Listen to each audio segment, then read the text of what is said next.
Hello and welcome to The Digital Third. I am your host, Josh Lowe, and you are watching episode 3, Beyond the Basics with Joey Banks. First off, I just want to say thank you so much for subscribing to this newly minted channel. We hit the 100 subs mark and it's only been 2 weeks, so really appreciate all of you watching. I plan to put out a lot of fun content down the road, so if there's anyone that you'd like me to bring onto the show, share in the comments or DM me on Twitter and I'll do my best to bring them on. So, all right, who is this episode for? This one's for all the design system builders, the Figma pros, the Joey Banks fans. That's me. If you're interested into learning the new variables feature Figma dropped recently at Config and how it incorporates into a design system, Joey will share a little bit about his process. So the agenda today, as usual, we're going to have a nice intimate coffee chat around half an hour or so, get close and personal, and we'll hopefully talk more non-design related stuff and just get to know about his life and his work routines. And then we'll jump into a practical demo, or he might sneak peek into his new upcoming design system or UI kit. So I think that'll be really fun. And then we'll have open Q&A. So if you have any questions, make sure you ask down below, in the chat, and we'll have them answered. So, okay, without further ado, let's bring on Joey Banks.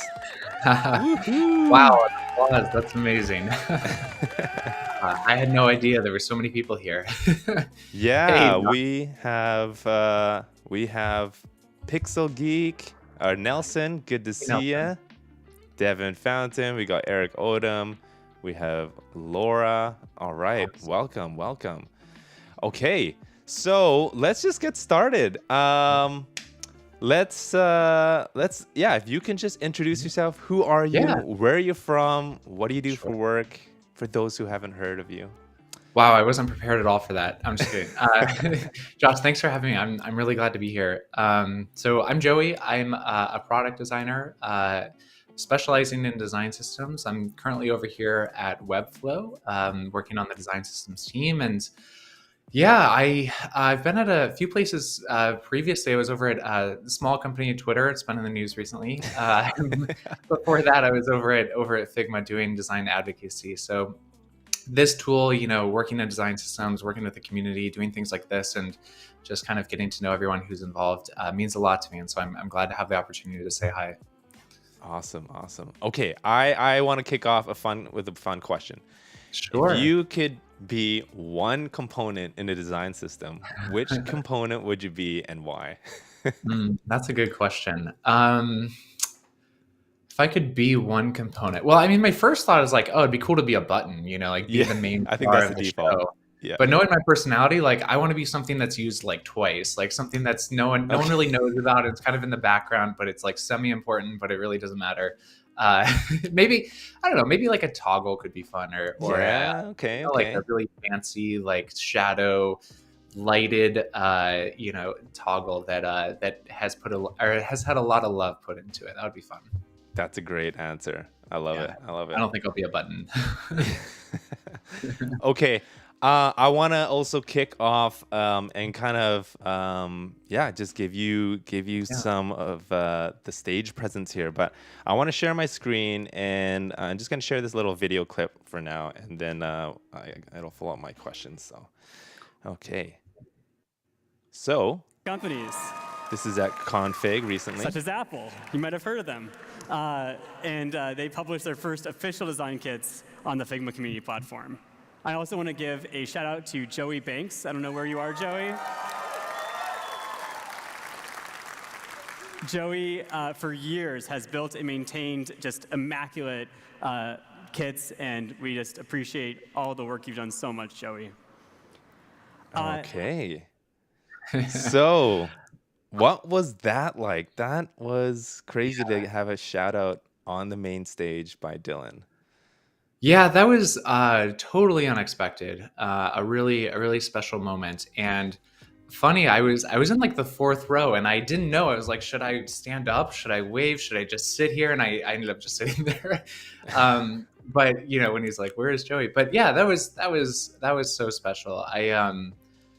Gosh, I think the last iOS kit, iOS 16, that was the real, like the fourth one that I had done, and certainly the largest and the one that I had spent the most time in. Mm. And with Apple releasing their kit, it was a lot of emotions. The whole project, Josh, like started back in 2020, Mhm. and it started because well, the world was really scary then. We had political things happening. We had, of course, COVID was just kicking off, and I am someone who I just needed a bit of like a creative outlet to lose myself in at the time and to not get it was very hard for me to like pull my anxiety away from the news and what was happening, and I think like many Mm. people.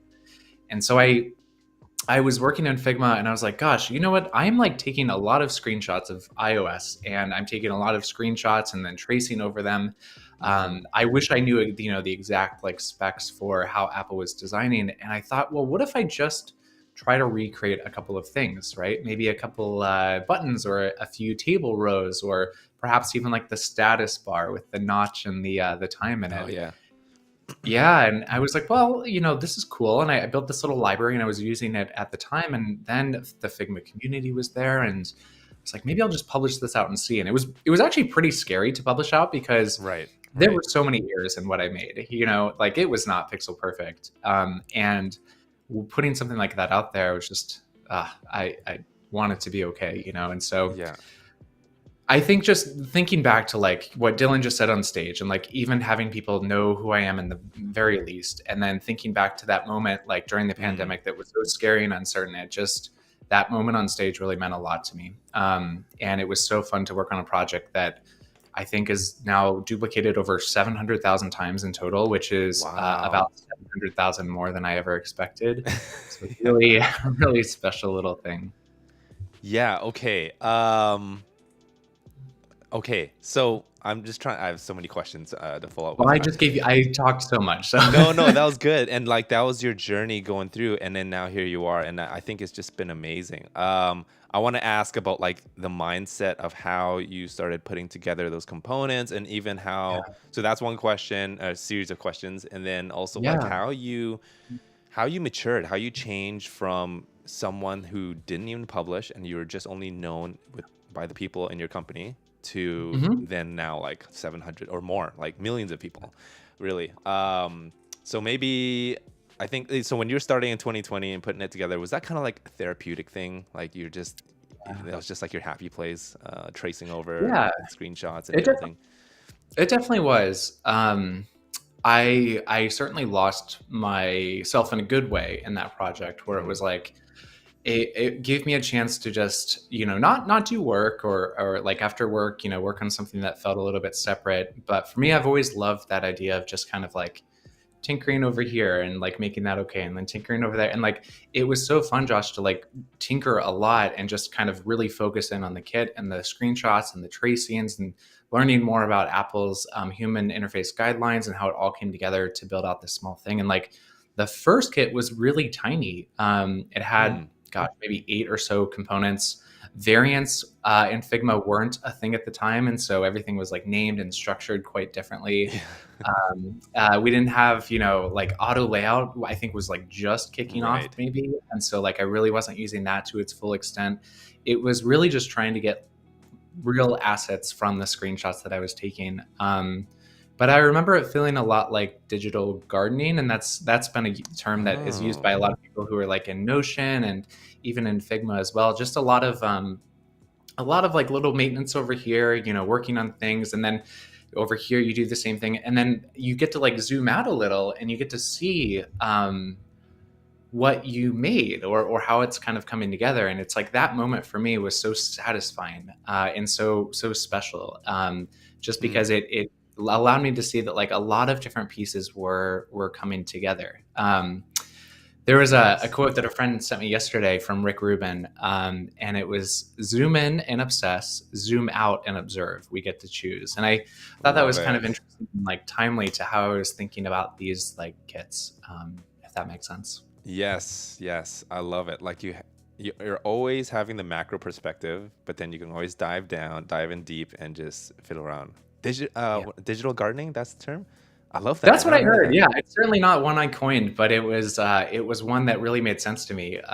Just because you get to like, okay, today I'm gonna focus in on that button, and I'm gonna make all the variants, and I'm gonna make all the states, and I'm gonna have it have the icons that are, or the text or the labels and everything that makes that up, and I'm gonna make that feel, as best as it can. And then I'm gonna move over here and try to do that same thing, but like you're creating something that didn't exist before, and that was always really fun. And that first kit, like I mentioned, was so tiny, and then comparing that iOS 13 one to iOS 16, which was the latest I had shared, there were so many different components, so many different variants, so many different like templates that were a part of it, and it went from something that probably took like, I don't know, maybe like 20 hours in time to something that took like nearly like 250 or 300, who knows, but like after all of the iterations that went into it. And so it was really quite the difference, and it just felt like something I got to like maintain and grow over time, which was so satisfying. Interesting. I mean, I think that frames it into a way that you can really enjoy, because to me, that's quite overwhelming when you have like so many different variants, right, to maintain. But yeah, I love Yeah. that. That's great. Yeah. Yeah. Sorry. Yeah, Have something to follow? you'd asked about like maybe just how it had progressed, or like the project's maturity and such. And I think that was actually I think that was pretty big for me, where it was like, it was a lot of overwhelm at first, where it's like, gosh, I've only created 10% of what I hope to create for this file. Okay. There are so many other things like notifications or app clips or all the keyboards, right? Like every little piece of iOS that felt foundational, that I wanted to get in there.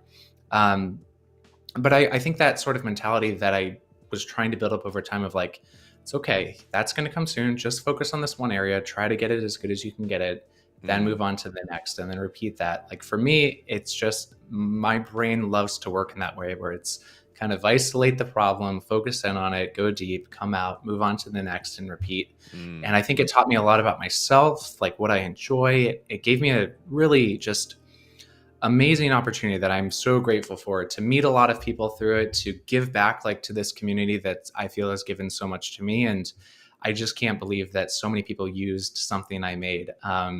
Yeah. It's just the best feeling in the world. Okay, so yeah, I want to touch a bit on that, because you gave a talk on last year's config, and Yeah. I watched it. I loved it. Oh, thanks. And yeah, you shared, you shared about your career journey, navigating through fear, insecurity as you moved into like new jobs, and even releasing that first file, right? And and like how to deal with just the overwhelming pressure to perform at Twitter, to like design critiques and stuff. So what's your approach to just overcoming these various forms of fear and insecurities? Like, I'm curious, like, how has your relationship to fear changed over the years, from like hitting the publish button to taking on a whole design system at Webflow?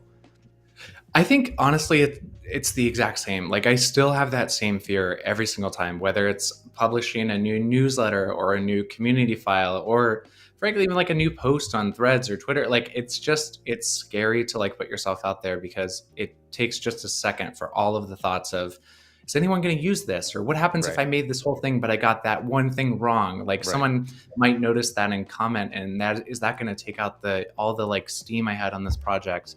Like, who am I? I'm, especially now I'm just this, white guy in Ohio, like this straight male white guy in Ohio. Like I definitely recognize that. And I think what I'm trying to do is just, all right, those are, I have a lot of privilege, and that's kind of where I'm at in life. How can I like use that to give back and to share, and to like share at least the things that I'm trying to take on, or the fears that I'm going through. And so I think in general, Josh, like I still have all of those same fears every single time. And I think what I learned is that I can do it. It's scary every single time to hit publish, or it's scary every time to put yourself out there.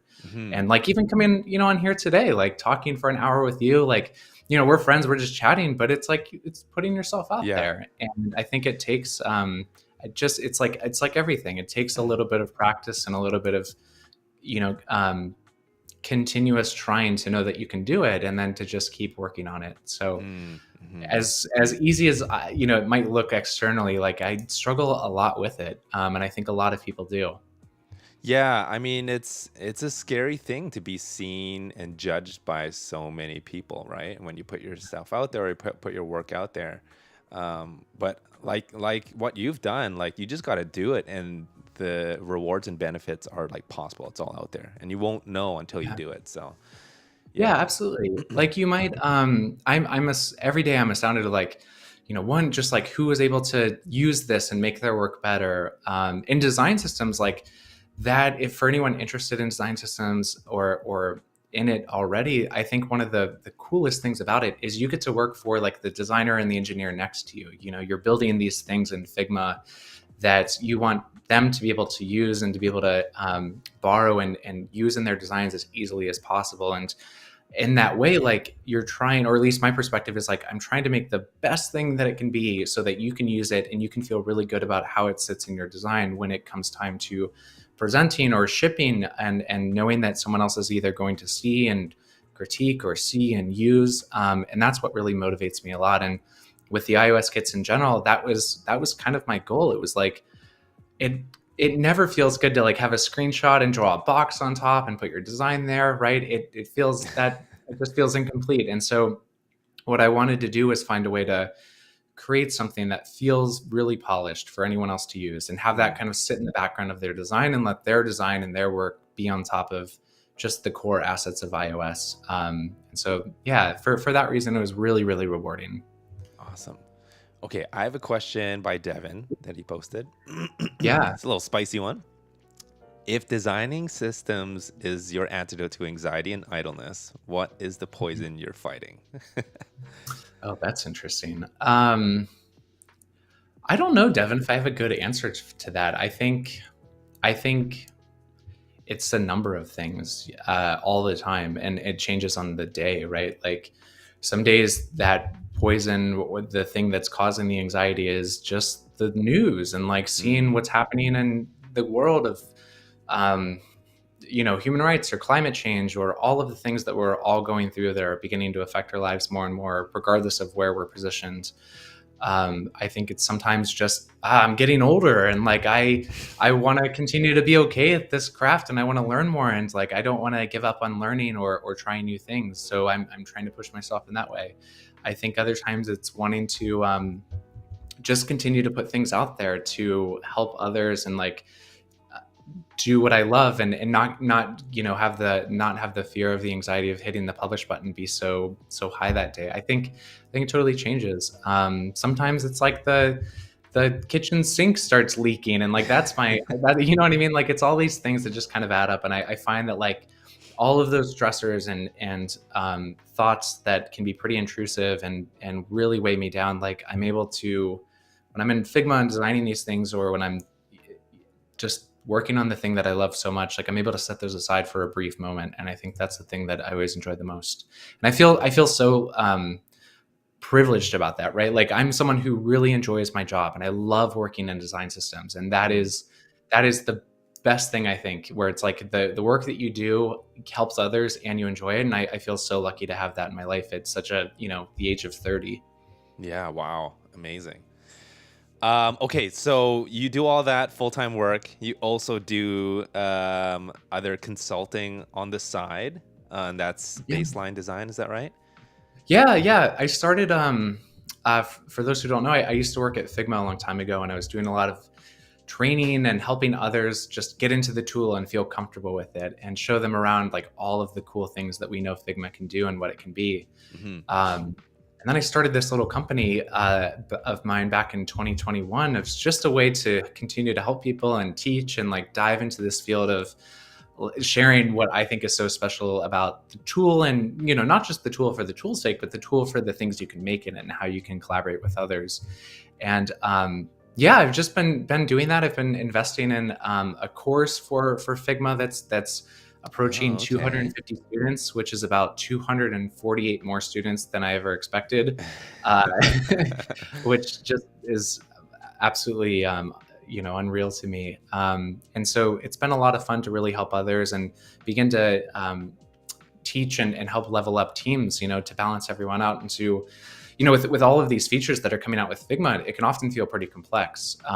We have variables now, we have prototyping with variables, we have all of the things that are built in Figma that many people have to kind of know, because the design system that they're using takes advantage of auto layout, or it takes advantage of variables. And so if you're someone who isn't totally comfortable with those features, like, my gosh, can this tool feel overwhelming? And so what I really love to do is to try to just make it not feel so overwhelming for a lot of people, and show them, how are these more complex components built? And even if you're not the one building those components, how can you use those, or how can you understand the features that went into creating them? And so that's really why I formed Baseline, and it's been just such a little amazing journey. Cool. Okay, 2 questions there. Yeah. Where did the name come from, Baseline? And what's like the most common request or thing that you're consulting for when you meet with clients or meet with people? I'll answer the second one first. I think it's auto layout. Like, it's really? Okay. really focusing in on auto layout and how to use it, and how we can build like complex components using it. Now it's starting to be variables a little bit more, and how can we build systems that align more to production and to what engineers are referencing. Which is so much fun. I think that's the opportunity for Figma to approach the medium of engineering, and like those 2 disciplines coming together a little bit more. Super fun. I love working with auto layout, and like, especially now with all of the wrap features and using variables in combination with auto layout, like, it is really, really overwhelming if you're not completely comfortable with it. But it's been quite a bit of fun to like teach and share and show, if you're even just using an instance of a component that uses auto layout, like, here are the controls that are available. Here's how that thing was built, so you can understand how to use it. You know what? It's funny because me knowing how Webflow works, it was seamless. If anything, I felt like Figma finally caught up to where Webflow is, with just a wrapping feature and everything. And so even the way variables worked, it was like, oh, you can kind of it's kind of like how you make collections or CMS, and you deal with these tokens. But anyways, that's kind of how I was thinking. It's very fascinating. Yeah, definitely. They certainly have their similarities. And if you come from a world where it's like, oh yeah, that is just like, Flexbox or whatever, like, that's amazing. And there's a lot of parallels there. But if you're someone who hasn't had that experience, or isn't totally aware of that, like, wow, it can feel overwhelming. And even understanding like the resizing properties in auto layout, like, why the heck is that string getting so long? Like, what does fill container mean versus fixed? Like, where do I find that? And I think it's interesting, it's like, as designers who are working on design systems, we're trying to build like the most easy to use components possible, but also the most robust and like low maintenance components that we can make. And by doing that, we're often taking advantage of, as I mentioned, like those complex features. But if you're a designer and your goal is to like, ship the really polished, good, excellent design that users can use, like, you're focused on that. And it's not always the case that you're focused on the tool that helps you make those things. And so I think there's that imbalance there of knowledge, or that ability to help others in that way, is what really excites me a lot. Okay. And the name Baseline. Yeah. Where's the inspiration from that? Honestly, I wish I had a good answer here. Maybe that's why I put it off. I just thought, like, all right, baseline kind of knowledge, like baseline and design. Like, I thought, it felt like something, like, for me, it was like, this is kind of the, the baseline of what I want to do in a lot of ways. Like, basically helping others, like, kind of level up their own knowledge to the baseline of knowledge, where they could then take that knowledge and like explore new things, or feel better in the work that they were doing, or more confident to go out there and find even more ways to use the knowledge that they were learning. Like, I think that's all kind of where it stemmed from. Choosing a name is so hard, especially like when you're trying to create an LLC or such, because it's often the case that it's taken. But with this, it just felt right. And I've been running with it since. I love it. It's a nice name. Thanks. I appreciate it. Thanks, Josh. Much easier than the digital third. Yeah.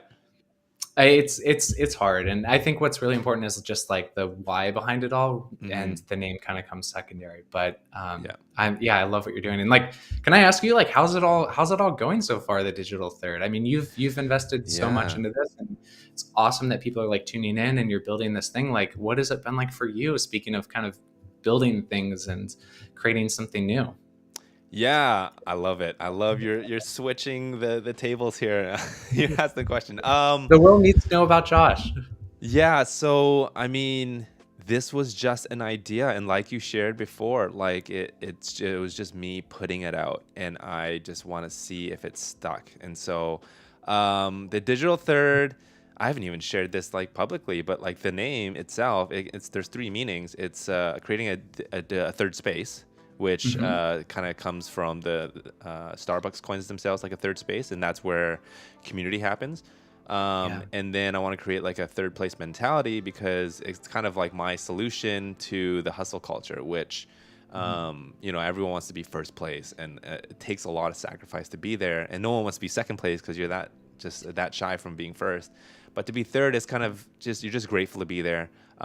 It's kind of like an underdog mentality, right? Like you want to like prove yourself and train better.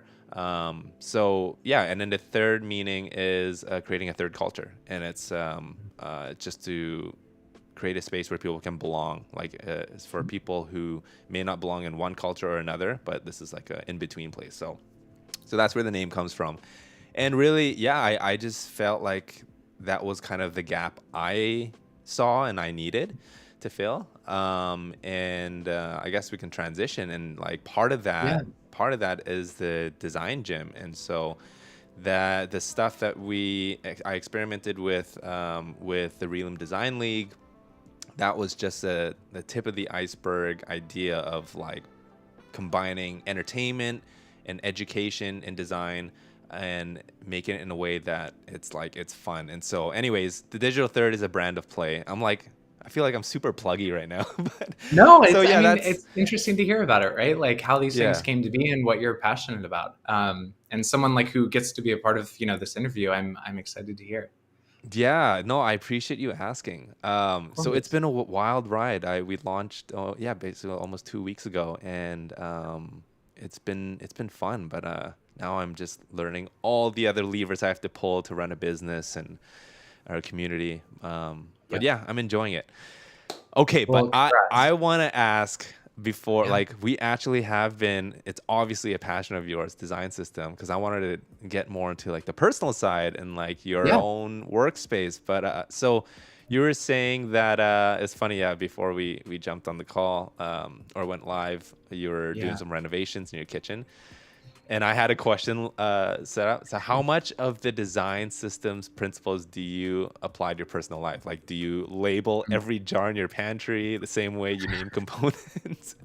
No, not at all. I think probably the biggest principle I take away is my brain is always really aligned with to-do lists and check boxes and like systems to help me think whenever I feel really overwhelmed. And so I think less so about like the organization of things physically and more so about like how do I build a system for myself, like in the event of I'm really stressed out or in the event of I have something happen, I need to get here, like how do I build the path from A to B. I think that's kind of that like thinking that I like to apply. And I don't know if it's totally intentional. I think some of it is just how my brain works, and like I love Mm, math and logic and physics and science. And the other part is like it's just everything is kind of a system in a way, whether it's like organized or yes. not. And I Yeah. think there's a book I read a while ago. I forget the title, but it was all about this physician talking about like to-do lists and check boxes and like systems to help them, physicians being them, perform surgeries and have a higher Oh, success rate. interesting. And I like that is so fascinating to me, just that ability to like design or like a flight manual, right? Like to design these Yeah. systems that allow you to like uh, get a little bit of grounding and clarity, like whenever you're in a moment of panic. And not that I have like moments of panic every day, but I think it's interesting just trying to find like, all right, I want to get there. How do I set less of a goal for myself and more of a system of a way to get there is probably the biggest takeaway. Right. Yeah. Yeah. It's all about the process for sure. Yeah, Yeah. exactly. And like falling in love with that, I think so many of us in design love exploring new tools because we get to see like new interactions or new icons or new typography. Like that's also fun. And I think part of that is like, yeah, well, what if I did use like Notion to like build out a system? Or what if I used Yes. Bear? Or what if I Yes. used Arc, or all of these different tools to help me get there. Like, could I make it fun along the way and also explore something new, like keep learning and eventually feel a little bit better about where I'm getting? Okay, all right. So you mentioned Arc. I Yeah. have to ask, like, do you have like what's your tech stack like? What Oh do you yeah, use, yeah. and like, yeah, what's like your favorite Well, shortcuts and tools? yeah, I certainly use Figma a lot. Yeah. I'm looking at my doc right here. So I use Cron for my calendars. I love the Okay. ability to just see everything, in there from multiple accounts.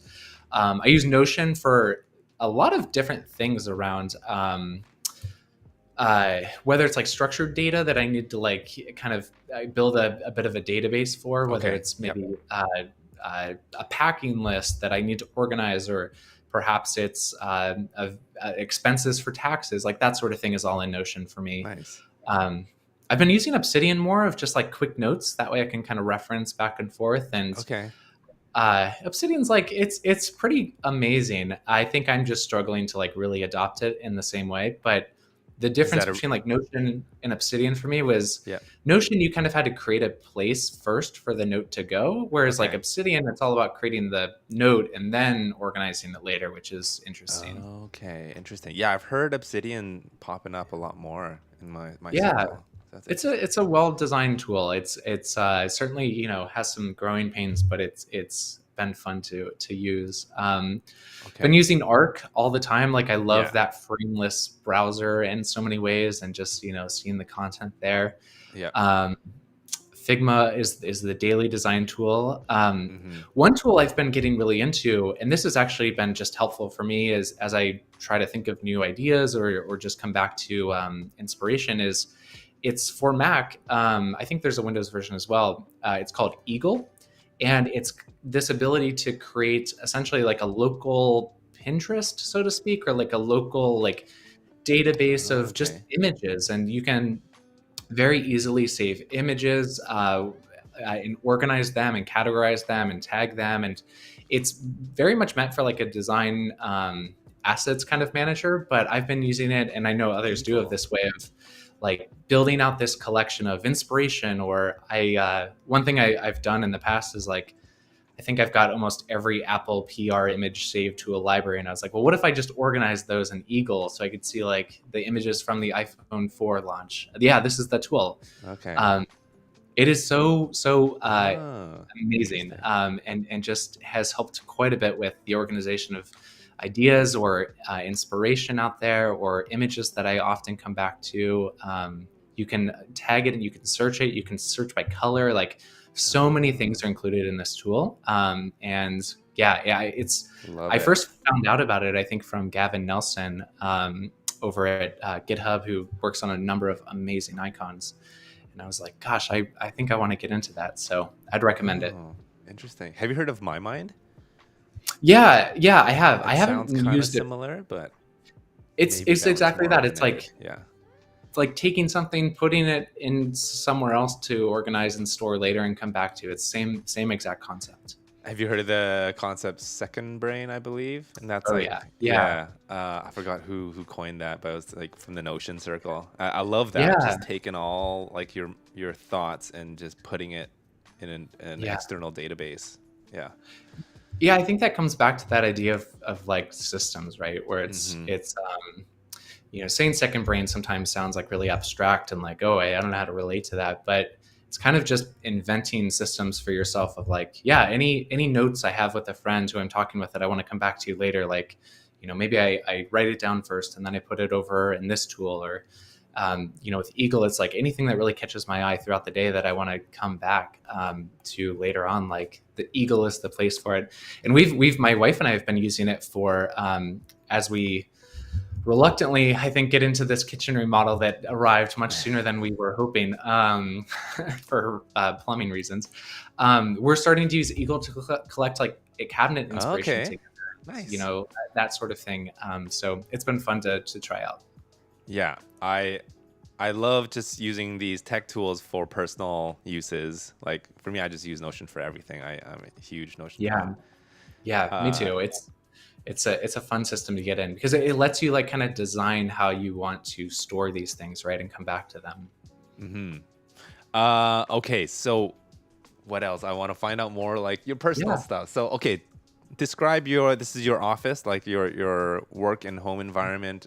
I assume you work from home? Yeah, I Yeah. do. Very fortunate in that way.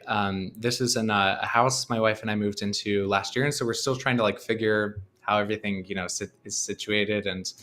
But yeah, I work in here. I've got I was having some back trouble a little earlier this year and like wrist trouble, and so I purchased a standing desk for the first time, Oh, okay. um, All right. which sounds better to say than to actually use. But I'm Okay. trying to get used to it.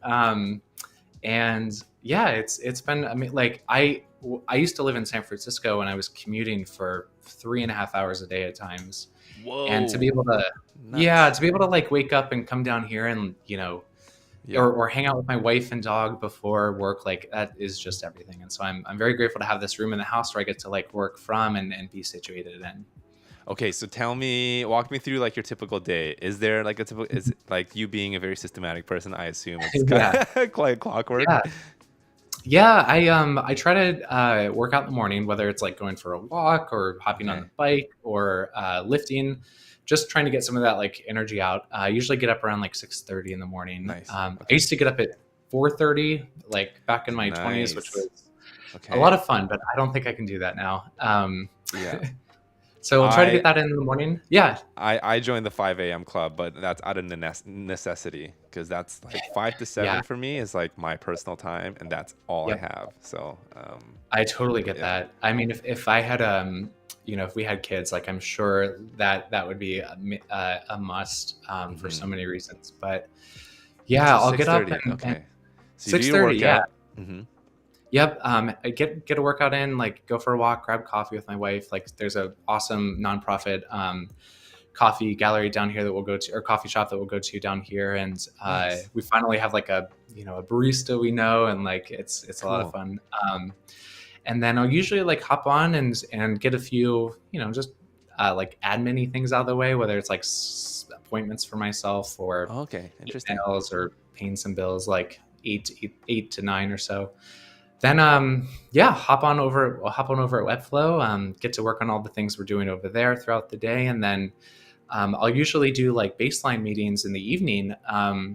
Or side projects in the evening. I'm just someone, and I'm sure a lot of people can relate. Like for better or worse, I always have to be working on something because I think that helps give me inspiration in other areas and energy in other areas. And so in the evenings, I'll work with designers from all over, helping them with Figma, helping teams, within Figma and within design systems. And Okay. um, yeah, it's a lot of fun. Interesting. So you do more managing than deep work sessions, or do you still allot time for that? I definitely have a lot of time for that throughout the day. And right now it's pretty deep in like the Webflow world of things that we're Hmm. working on.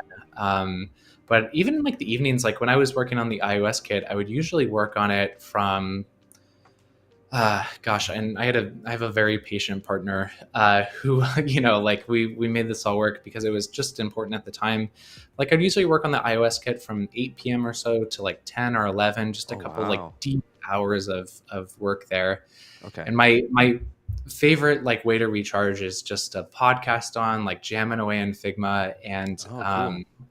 so it was a lot of that, throughout the spring and up until WWDC, usually for the last couple of years. Okay. Outside of podcasts, what kind of do you put on music in the background to I'm design some trying. tunes? Yeah. Yeah. I know a lot of people can't necessarily listen to podcasts or words when they're working. For Right. me, I found that I almost have the opposite, where it's like Yeah. music is more distracting than Oh, interesting. words Okay. or radio. Radio being like NPR in the background or something. But yeah, I'll usually just have something on, and like I typically have a podcast on like from the moment I wake up to like when I go to bed. Like usually listening to something all the time. Gotcha. Okay. Last question before we switch it up for you to share, Yeah. yeah, a bit of your work. What are some key sources of inspiration that really just shaped the way you think in terms of just design systems or product Yeah. design? Well, I mean, certainly Apple quite a bit. Yeah. Got the old. I've always, I think like most designers, it was a company that I remember buying my first Mac Mini that came with Snow Leopard, and that was just such a magical like moment where everyone remembers that amazing like startup video with the song and that I'm totally blanking on at the moment, but like it was that moment of seeing like how software and hardware integrates and pushes forward and creates the experience. So when I like start my day, funny enough, I feel like I go to apple.com a lot just to see what is new Oh, or what's okay. changed or like how they're laying out things or some of the brand and graphics that they're using. Um, Honestly, I look at like photography a lot. I love going to Unsplash and just seeing like what's on the editorial feed and how are people like framing things, like what's kind of trending as far as photography goes. Cool. Uh, Design wise, like I love looking at. I think for so long, like I've really been putting a lot of effort into learning the design system side, and to be fully transparent, like I don't necessarily have the education of good grid systems or good typography or good all of the Hmm. things that make up a really good UI. And I like to think I'm trying to develop my taste as I look at these things, but what I'm trying to do in the mornings and such when I've got the time is just practice with the things that I'm really like inspired by. Like how would I recreate that page, or how would I even now with like buttons being so in and everyone's trying to create the best looking button this year, which is kind of cool. Like, how could Yeah. I create something with like inner shadows and inset shadows again in Figma? Like, maybe like you, Josh, like I entered the world of design right when flat design like just like hit its peak, Right. or maybe like right before it hit its peak, and so I never learned about shadows and depth and any sort of like skeuomorphism in any way. I learned like buttons are flat and square, and everything else is like text and dividers, and that was it. And so I'm trying to build more of that foundation for myself of like what elements or where are shadows used or where are textures used, Mm. and like how could I do that within the tools that I know. Yeah, it's definitely an added layer of complexity and like Yeah, no pun fun, to intended. be honest. Yeah. Yeah, yeah, yeah. Awesome. Okay, Thanks for asking. so yeah, my pleasure. Shall we have you share your screen and Sure. we can just jump Yeah, so right into you, when you asked about this and doing this and like what would be fun to show, Mhm. uh, funny enough, before or like right after WWDC kicked off this year, I was just wrapping up or as best as I could, I was just wrapping up like the iOS 17 kit for Figma. I Okay. had it all, like had been working on it since March, just like tweaking away or adjusting different components and trying to get even more in there that wasn't previously there.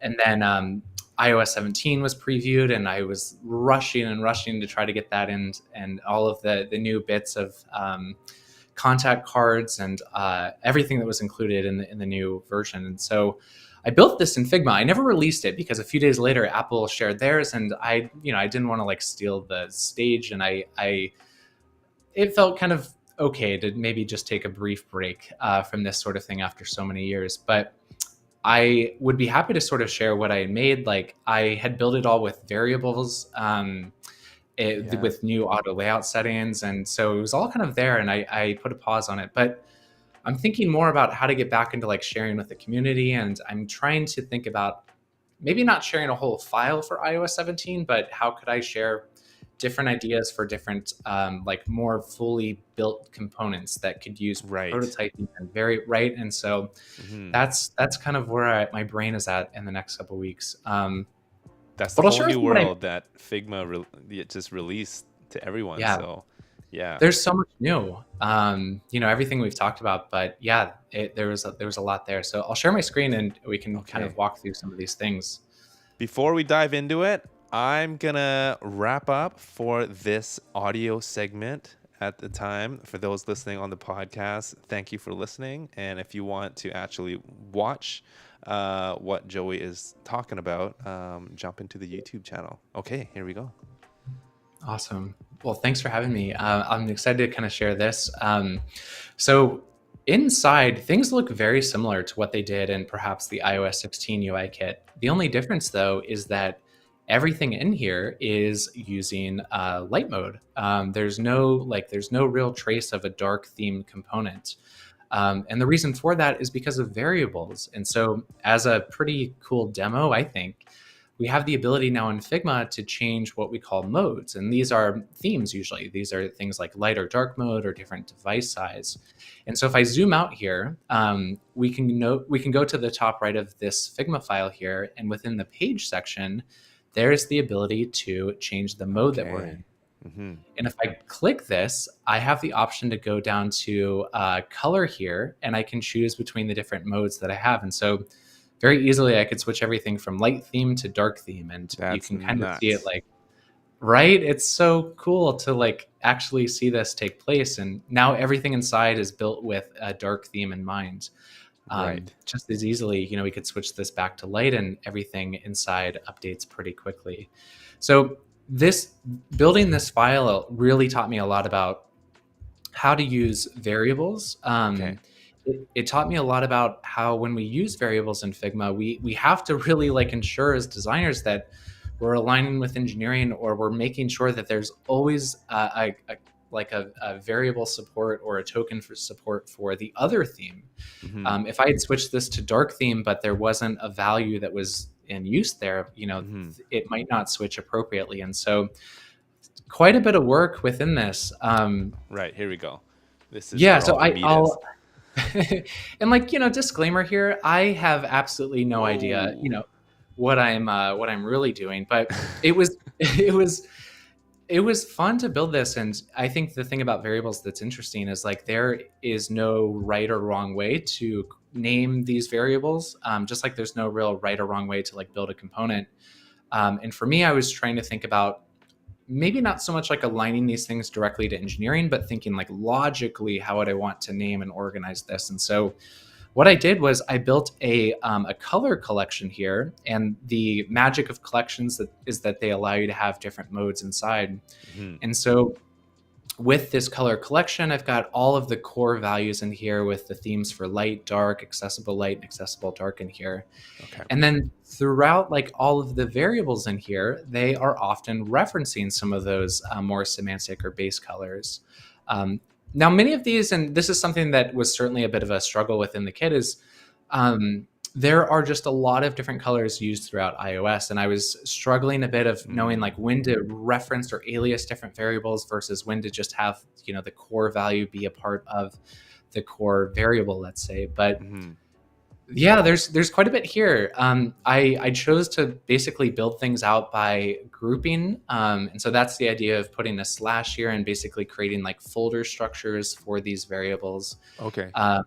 And so, as an example, like we have like UI component here, UI backgrounds, and then what Apple calls base. And there are things in here like, if we go in here, we've got our transparent or primary, secondary, tertiary with all of those listed. And so, yeah, this was a big one. It taught me so much around variables, how to use these in Figma, perhaps like a start of how to structure these. And, this was created back in June. And so I think if I, even from June to now, like what I've learned, I would probably structure this in a bit different of a way. And so it was a fun way to at least kick off this project and kick off learning into like what variables are and how to use them in this design tool. Okay, quick question on this for colors. Yeah. How do you differentiate like the Figma variables with these colors versus color styles? What's good question? How do you sort those two? So I think in general, like I'm using, I always getting it confused. I'm using variables for almost everything, but there are two situations where you might want to use styles still in Figma. The first one is for, actually maybe three. The first one is for like images. If you want to repeat an image throughout your design, whether it's like an avatar or a background, you may want to save that as a style. I think Figma said that images are coming to variables, but not there yet. And so you might still want to use styles for that. The other reason is you may want to have gradients as a style versus saving those as just text colors. And you'll notice in here, we can only save just a pure, like, a single exactly. color. Okay. So that would be the Got it. second reason. And the third reason, is like oftentimes in design, when we're creating elements, we might have, let's say, like a color such as blue, and we might put something like a fill on top of it of perhaps white. Mm. And maybe that white fill on top has a little bit of a gradient, right? And so you start to like stack these different colors that we can then convert into a single style Mm. with those colors as a part of it. Okay. In variables, though, we can't do that. We can only save a single color. And so Okay. if you're ever building something with like this sort of I guess this approach where you might need that, like styles are still kind of the go-to for that, which I think makes Okay. sense and aligns really well to how engineers or others might be building this. Right. Okay. So just to recap on that, like variables is more of like tokenizing a single color element, Yeah. and that's like the building block. And then styles comprise of multiple uh, uh, tokens or variables or colors, and it just comprises of multiple things Yeah. that you can do. Okay. Yeah, and when we save a style, we can actually reference like different Right. colors. So if we That's wanted to cool. create a style that used blue in here, we could totally do that. And so Okay. styles are kind of like combinations of colors or variables or gradients. Like they let you create more complex pairings, Mm. which is awesome. And styles we can also use for typography as well. Um, And that's yeah, good please, because Josh. now you linked it. So if you Yep. change that shade of blue to a different blue, then now it's linked. All the components that have the reference variable Yeah. will then apply. So that's good. Yeah, it's pretty awesome. I think just from like a tool perspective, if I go back into the variables table and find, let's say, our system colors for blue here, if I change this to maybe more of a purple, close out of Mm. this, we don't see that because I think I chose the wrong variable here, or maybe I didn't set the right one. But that sort of thing is what is possible here. It looks Right. like I set everything to dark, so there we Oh, go. there you When go. we switch There to you go. light, we'll see that Uh-huh. change. So that is what's really cool about this. I think there's a lot that can be done here, and I'll go ahead and revert this for now, Yeah, but yeah.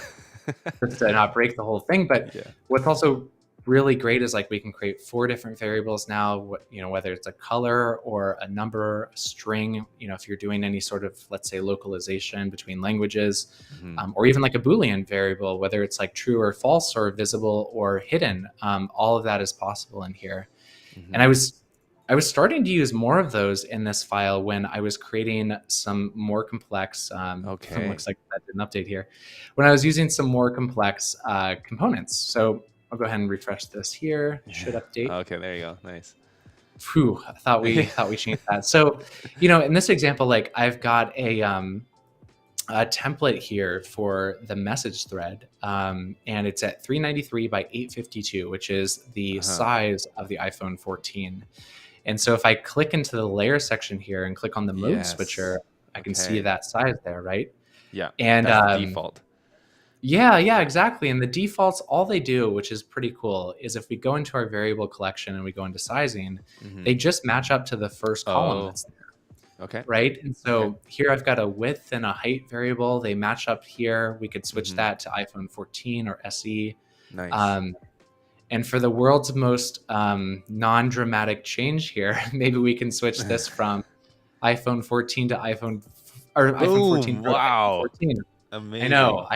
I know we're doing a lot there, but it's cool, right? Because you could imagine like creating a website with different breakpoints or screens Yes. with Yes. different sizes in mind. And so, kind of just a quick preview there, but it was so Love fun to it. create this, and I want to do more education around at least how I approached it and learn from others of how they might approach it. But Mm. it's pretty cool having like this ability in Figma to create these more dynamic and like robust and scalable interfaces, I think.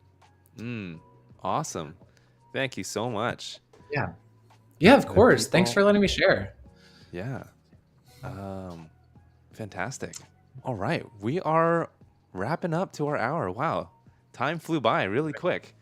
That was a quick hour. Any questions from the audience? Make sure you ask in the chat. I think I'd like to share about, obviously, we're launching the Design Gym. The beta is open now. Tickets are live. So we are holding 30 spots, and so Joey Banks will be one of the trainers. So it's going to be 6 trainers, 6 sessions starting September 11th, and really it's just like a pilot program where we're going to test it out. So Joey, you're going to share a little bit about design systems. That was a bit of a sample, a preview of what you're going to do, but it's a 1-hour session, and curious if you can share a little bit more of what you're probably going to teach. Well, I'd love to talk more about variables. There's so much here, not only creating them and knowing how to create them in Figma, but also prototyping with variables. Just, using them in a system to help align with engineering and build something that takes advantage of this new feature in Figma. So I'll try to walk through as many, little things as I can that I find to be really fun in this tool and in systems. But in general, I'd just love to catch everyone up on the latest and greatest from Config this year. Awesome. Cool. Okay, well, we do have a little bit of time, and I do have a nice, fun lightning round, a game that we can play. Are you cool with that? I think so. Okay, let's see if I can put some fun music in here. Okay.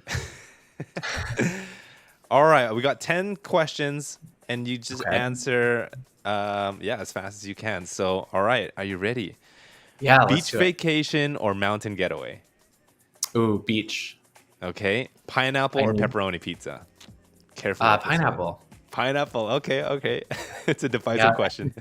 Dogs or cats? Dogs. We have a lovely dog. Awesome. Texting or calling? Texting. I'm an introvert. Okay. Winter or summer? Winter. I love being cozy and cold. Okay. Fiction or nonfiction books? Nonfiction. Nonfiction. All right. Sweet or savory snacks? Savory. All right. Me too. Board games or video games? Ooh. Board games recently, but also video games are great. I don't know. That's hard to choose. Nice. Okay. Morning person or night owl? Morning, for sure. Morning. Okay. Yeah. And then introvert or extrovert? Introvert. Yeah. All right. That wraps it up. Cool. So yeah, Eric, he said he's excited to learn more about variables and setting them up. All about systemizing things, but variables feels too robust to wrap my mind around. So hopefully you can demystify the complexity of variables, and that'll be fun. So. Well, Josh, thanks so much for having me. It was awesome to talk with you and to learn more about what you're doing. And thanks for giving me the space to share a little bit about that project and all of the kind of Figma and design system education and training I'm trying to do as well.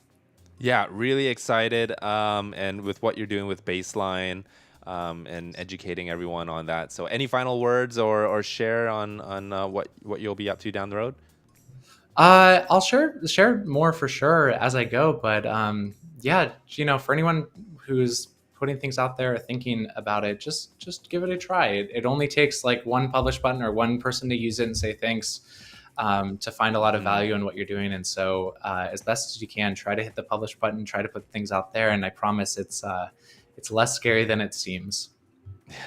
Awesome. All right. Well, thank you so much, Joey. I appreciate you coming on. And we'll see most people out there at the design gym. So take care. Thanks, John. Thanks, everyone. It was so good to see you all. All right. Bye now.